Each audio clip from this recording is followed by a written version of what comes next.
અમદાવાદથી વાત કરીએ તો અમદાવાદથી હાલ મહત્વના સમાચાર સામે આવ્યા છે। અમદાવાદમાં ઓઢવ સ્કૂલની ગ્રાન્ટ કાપવાના આદેશ આપી દેવામાં આવ્યા છે। આદર્શ સ્કૂલની 25% ગ્રાન્ટ કાપવાનો આદેશ આપવામાં આવ્યો છે। અમદાવાદ જિલ્લા શિક્ષણાધિકારીએ આદેશ આપ્યો છે। સ્કૂલના 4 વર્ગો બંધ કરવાનો પણ ડીઈઓને આદેશ આપવામાં આવ્યો છે।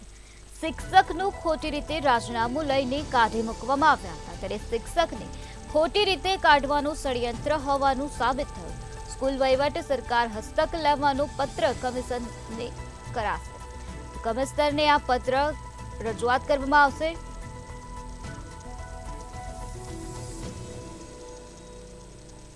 ગંભીરતાને ધ્યાને લઈ શાળાની 25% ગ્રાન્ટ કાપનો આદેશ કર્યો છે। એ ઉપરાંત તેના જે વર્ગોમાં અમને વિદ્યાર્થીઓની સંખ્યા ના જોવા મળી તેના વર્ગ બંધ કરવા માટેની પણ અમે કાર્યવાહી કરી છે। સાથે સાથે સરકાર હસ્તક વહીવટ પણ લેવા માટે અમે ઉપર વડી કચેરીને મોકલી આપવાના છીએ અને 100% ગ્રાન્ટ કાપ પણ એની કરવા માટેની અમે ઉપર કમિશનર ઓફ સ્કૂલને મોકલી આપવાના